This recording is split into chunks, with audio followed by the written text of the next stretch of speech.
جانشین بنایا. جانشین اسی کو بناتے ہیں گھر میں، آدمی اپنا قائم مقام اسی کو بناتا ہے جس پہ اعتماد ہوتا ہے، جو امانت دار ہو، دیانتدار ہو.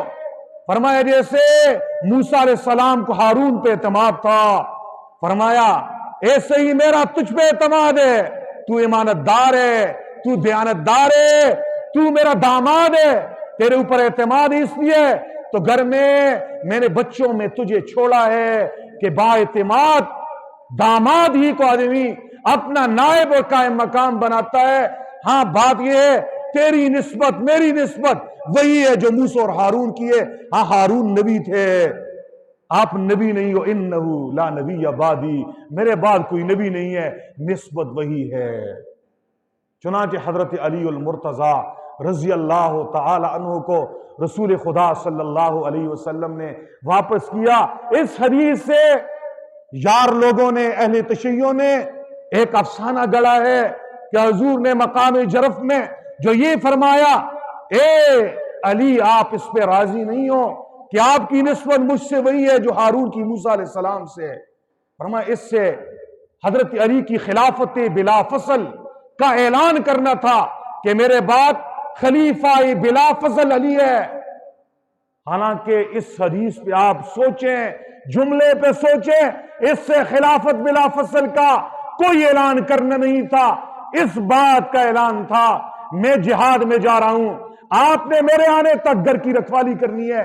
اس حدیث سے، اس جملے سے حضرت علی کا امانت دار ہونا، دیانتدار ہونا اور رسول خدا صلی اللہ علیہ وسلم کی نگاہ میں با اعتماد ہونا واضح ہوتا ہے، نہ کہ خلیفہ بلا فصل. خلیفہ بلا فصل اہل سنت والجماعت کا عقیدہ ہے حضور کے بعد ابوبکر صدیق ہے. اس سے رسول اللہ صلی اللہ علیہ وسلم نے اپنی مرض وفات میں اعلان کیا، مرو ابا بکر فلیصلی بالناس، ابو بکر کو حکم دو لوگوں کو نماز پڑھائے. حضور کی زندگی میں حضور کے مصلی پہ کھڑے ہو کے نماز پڑھانے والے ابو بکر کو حضور نے مصلی حوالے کر کے اعلان کر دیا کہ میری زندگی میں امامت صغریٰ کے میرے جانشین بھی تم ہو، امامت کبریٰ خلافت بلا فصل کے جانشین بھی تم ہو. اللہ اکبر کبیرہ.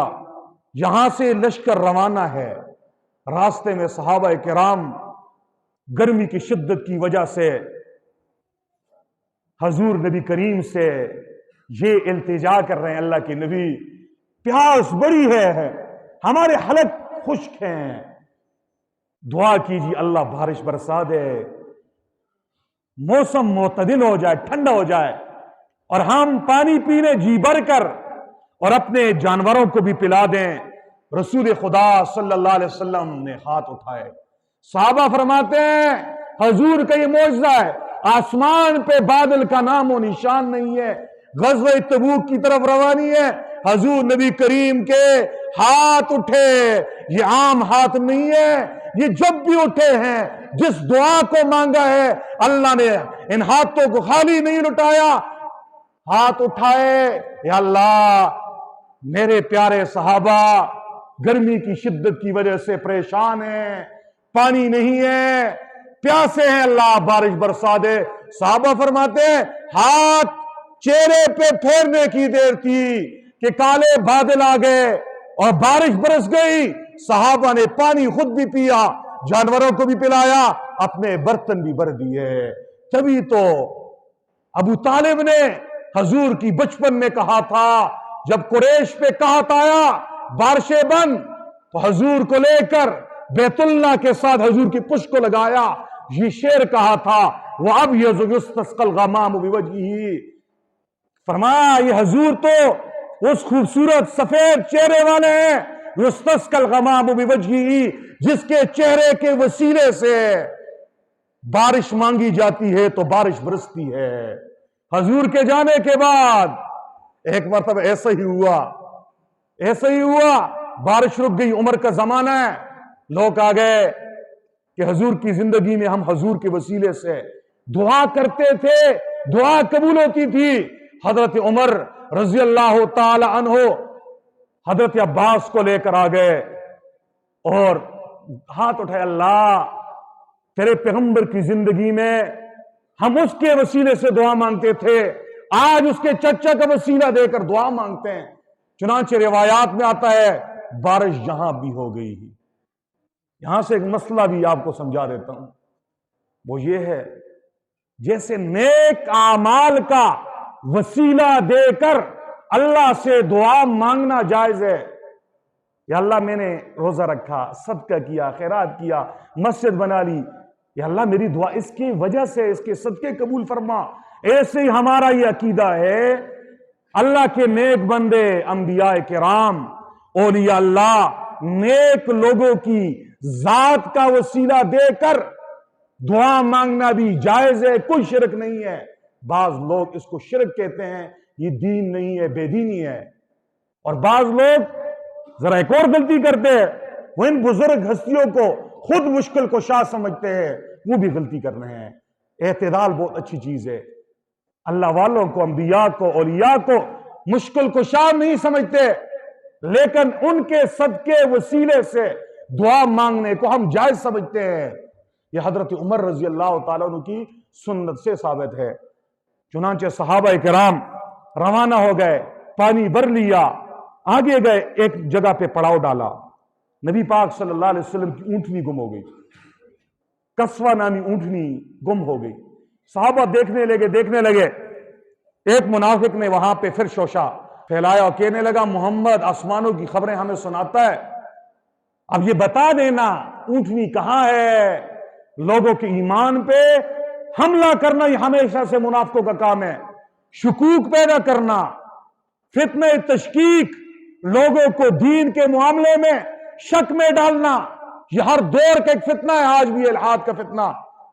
کہنے لگے یہ کیسا پیغمبر ہے جسے اپنی اونٹنی کی خبر نہیں ہے، وہ ہمیں یوں کہہ رہا ہے کہ میرے پاس جبرائیل آئے، یہ کہا۔ نبی پاک صلی اللہ علیہ وسلم نے اپنے صحابہ سے کہا میرے صحابہ یہ فلاں منافق یوں کہہ رہا ہے نا؟ فرمایا ہاں۔ فرمایا سنو، میں اللہ کا نبی ہوں، عالم الغیب نہیں ہوں، مجھے اللہ بتاتا ہے تو میں بتاتا ہوں۔ فرمایا سنو، میری اونٹنی کی مہار فلاں جگہ پہ فلاں درخت کے ساتھ اٹکی ہوئی ہے، جاؤ وہاں پہ دیکھو۔ گئے، دیکھا تو وہیں پہ یوں ہی لٹکی ہوئی تھی، وہاں پہ یوں ہی اٹکی ہوئی تھی۔ صاحب اس اونٹنی کو لے کر آ گئے۔ اب یہ لشکر تبوک کی طرف روانہ، جب تبوک کا علاقہ بالکل قریب آ گیا، رسول اللہ صلی اللہ علیہ وسلم نے اپنے صحابہ سے فرمایا ایک دن کی مسافت ہے، اب تبوک کا علاقہ قریب ہے۔ حضور نے ہدایات دی، فرمایا کل انشاءاللہ ہم تبوک میں پہنچ جائیں گے، لیکن یاد رکھو تبوک کے چشمے سے کسی نے پانی نہیں لینا، تبوک کے چشمے سے کسی نے میری اجازت کے بغیر پانی نہیں لینا۔ جب صحابہ پہنچے، بعض نوجوان جلد بازوں نے جلدی پانی لے لیا۔ حضور نے پوچھا کسی نے پانی لیا ہے نہیں لیا؟ ایک صاحب کہنے لگے میں نے پانی لیا ہے۔ حضور نبی کریم صلی اللہ علیہ وسلم نے اسے ڈانٹا کہ میرے منع کرنے کے باوجود تو نے یوں کیوں کیا؟ پھر حضور نبی کریم نے دیکھا کہ تبوک کے چشمے سے پانی رس رہا ہے، بہ نہیں رہا، رس رہا ہے، تھوڑا تھوڑا گر رہا ہے۔ حضور نبی کریم صلی اللہ علیہ وسلم نے اپنے لپ میں پانی کو یوں بھرا، پھر ایک برتن میں یوں ڈالا، پھر ایسا ڈالا، پھر یوں ڈالا، ڈالتے گئے۔ جب وہ برتن میں تھوڑا سا پانی ہو گیا، رسول اللہ صلی اللہ علیہ وسلم نے اس برتن سے پانی نکالا، اپنے ہاتھوں کو دھویا، پھر اپنی کلی کی، کلی کا پانی بھی اس تبوک کے اس چشمے میں ڈالا، اس کنویں میں ڈالا، پھر اپنے چہرے کو دھویا، چہرے کا پانی بھی اس میں گرایا۔ صحابہ کرام فرماتے ہیں حضور نبی کریم کے ہاتھوں کے پانی کا گرنا تھا، کلی کے پانی کا گرنا تھا، چہرے کا پانی کا گرنا تھا، تبوک کا وہ چشمہ جو رس رہا تھا وہ رسنا اس کا ختم ہو گیا، اس کا بہنا ایسا شروع ہوا کہ ایک سیرت نگار ہے، سیرت ابن اسحاق والا، وہ کہہ رہا ہے ایسا چشمہ پھوٹا کہ اس چشمے کے جاری ہونے کی آواز بھی سنائی دے رہی تھی۔ یہ رسول اللہ صلی اللہ علیہ وسلم کا معجزہ تبوک کے مقام پہ صادر ہوا۔ اب حضور نبی کریم نے وہاں پہ 20 دن پڑاؤ ڈالا۔ کیسے روم کو پتہ چل گیا حضور کے صحابہ لڑنے کے لیے تیار ہیں، اس لیے وہ میدان میں نہیں آیا۔ حضور اور آپ کے صحابہ کرام وہاں سے واپس ہوئے، واپسی میں کیا کیا واقعات اور کیا کیا معجزات پیش آئے، انشاءاللہ اگلے جمعے تبوک سے واپسی اور غزوہ تبوک میں نہ جانے والے منافق اور کچھ وہ صحابہ جو سستی کی وجہ سے نہیں گئے، ان کے بارے میں انشاءاللہ ہم مفصل مذاکرہ کریں گے۔ وآخر دعوانا الحمدللہ رب العالمین۔